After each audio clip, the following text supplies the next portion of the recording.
नमस्कार, मैं हूं अंकुर और आप देख रहे हैं सत्य हिंदी। एक नजर अब तक की सुर्खियों पर। डीलर्स के मुताबिक सीमित आपूर्ति और त्योहारी सीजन से पहले मजबूत मांग के कारण मंगलवार को भारतीय गेहूं की कीमतें 6 महीने के उच्चतम स्तर पर पहुंच गई हैं। त्योहारी सीजन से पहले देश में गेहूं की मांग में जबरदस्त इजाफा देखने को मिल रहा है। उसी का नतीजा है कि अब गेहूं की कीमतें पिछले 6 महीने के उच्चतम स्तर तक जा पहुंची हैं। इससे एक बार फिर महंगाई में इजाफे की आशंका बढ़ गई है। बता दें, गेहूं की कीमतों में इजाफा ऐसे समय हुआ है जब इस साल 5 राज्यों में चुनाव होने वाले हैं और अगले साल लोकसभा चुनाव होने वाले हैं। इन बढ़ते दामों ने आयात शुल्क खत्म करने के लिए एक प्रकार से दबाव बना दिया है।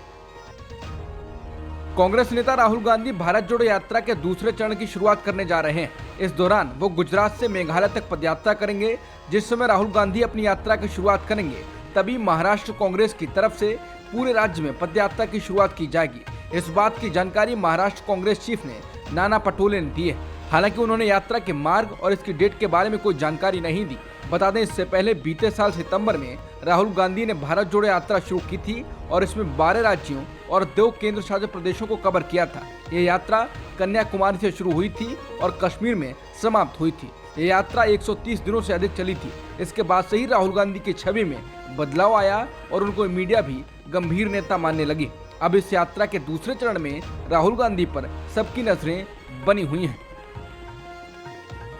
राज्यसभा में मंगलवार को टीएमसी सांसद डेरेक ओब्रायन के निलंबन को लेकर काफी अजीबोगरीब स्थिति बनी। हंगामे के बीच सभापति ने पहले घोषणा कर दी कि ओब्रायन को सदन से जाना होगा और निलंबन की बात कही गई, लेकिन बाद में उन्हें वापस आने की अनुमति दे दी गई।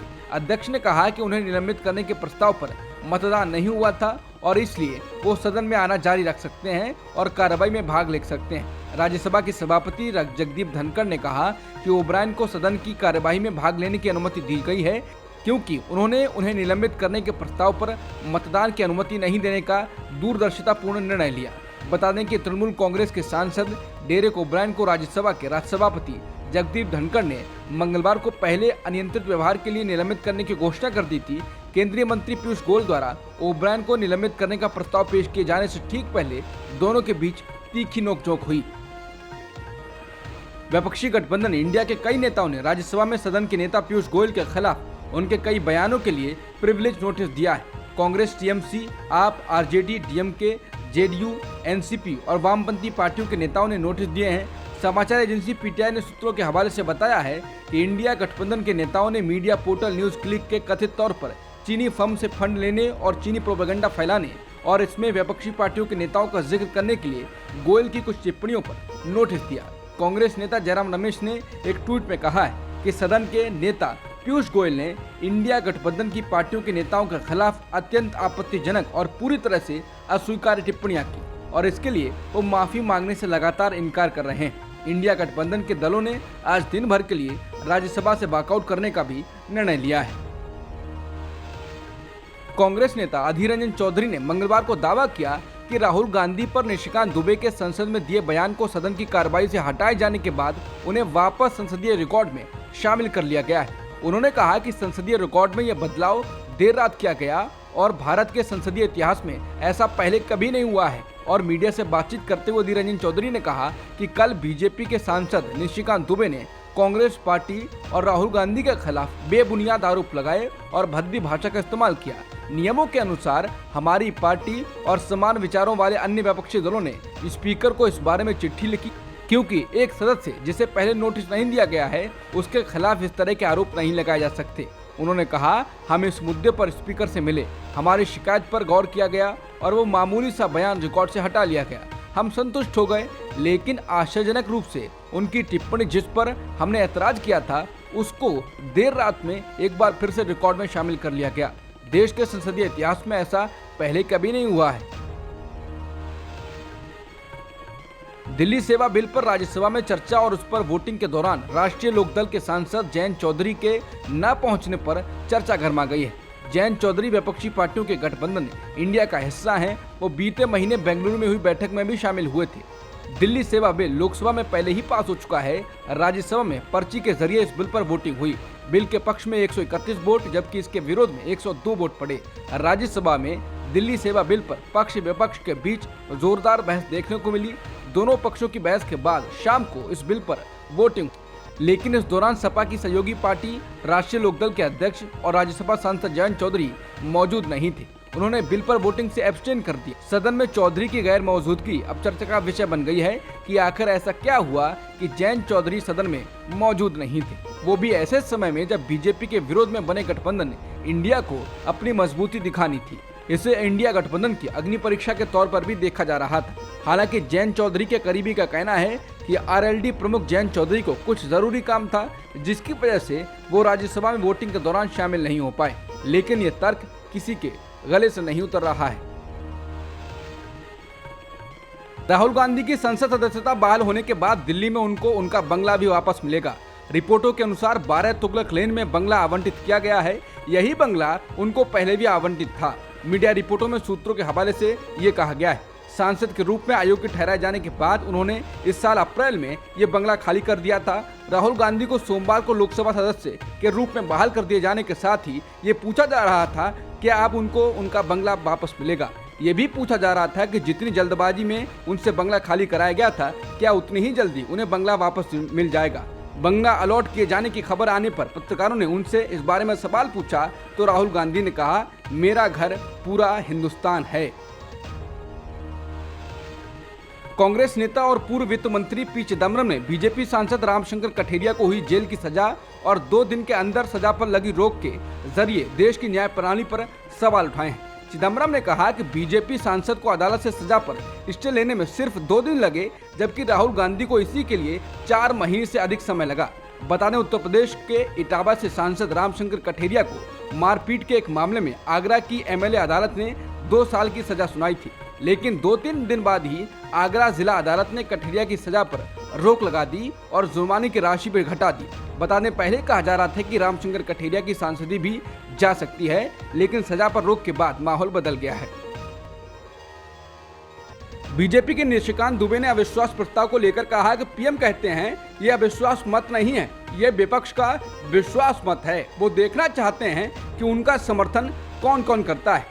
बीजेपी सांसद निशिकांत दुबे ने कहा, ये लोग आईआईटी आईआईएम के बारे में बात करते हैं। निशिकांत दुबे ने विपक्षी गठबंधन इंडिया को लेकर कहा, इसे इंडिया बना दिया गया है। उनके बीच से किसी भी सांसद को चुनें और उनसे पूछें कि इसका क्या मतलब है। इसका फुल फॉर्म बहुत कम लोग ही बता पाएंगे। अविश्वास प्रस्ताव पर एनसीपी एमपी सुप्रिया सुले ने लोकसभा में कहा कि मणिपुर के मुख्यमंत्री को तत्काल इस्तीफा देना चाहिए। दंगा, हत्या और रेप की 10,000 घटनाएं हो चुकी हैं। क्या हम इतने असंवेदनशील हो गए हैं? इसके साथ ही उन्होंने कहा कि 9 साल में 9 सरकारें गिरवाई हैं आपने।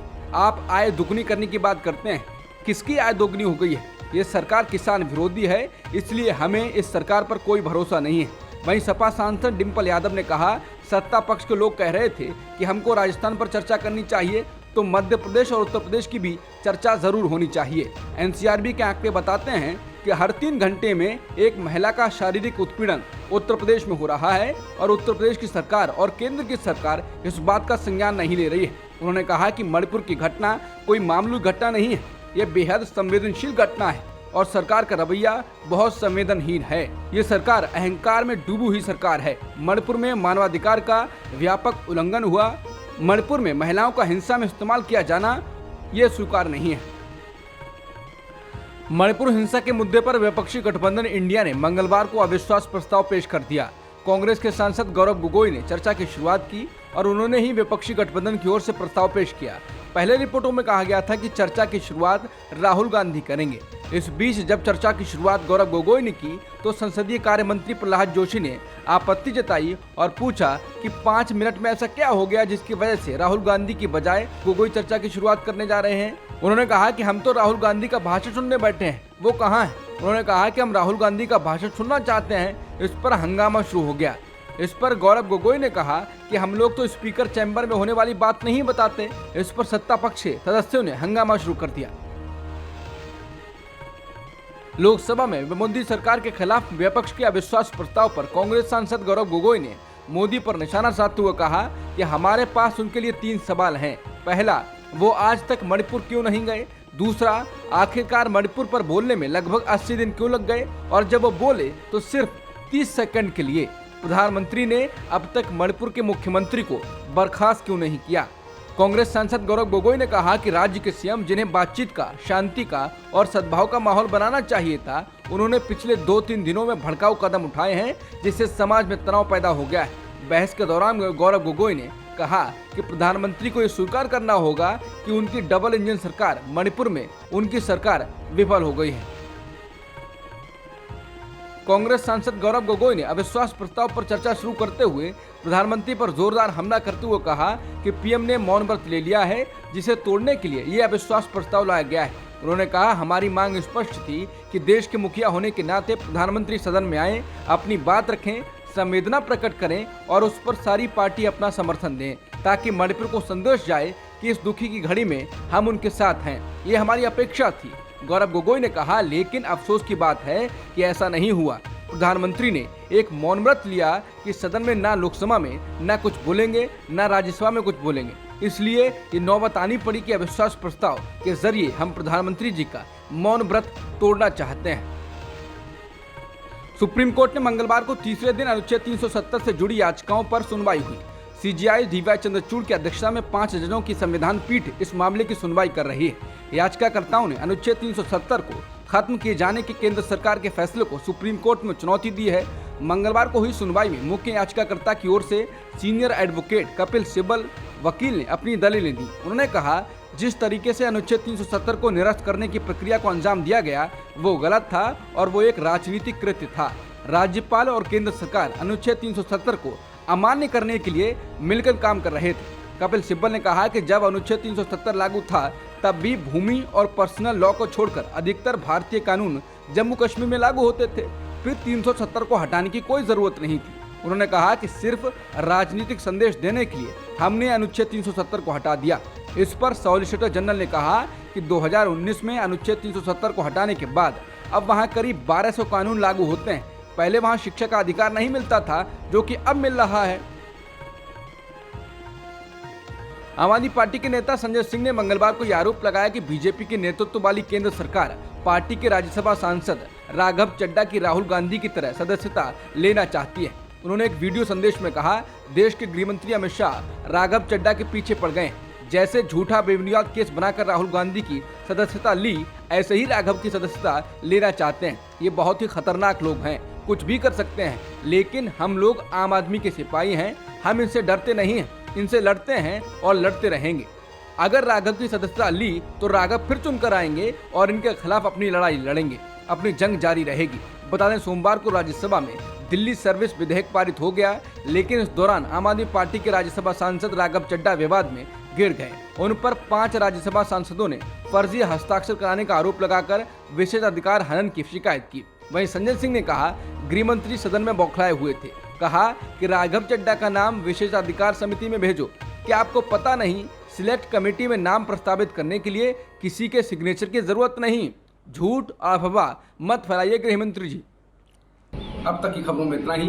बाकी खबरों के लिए बने रहिए सत्यहिंदी.com के साथ।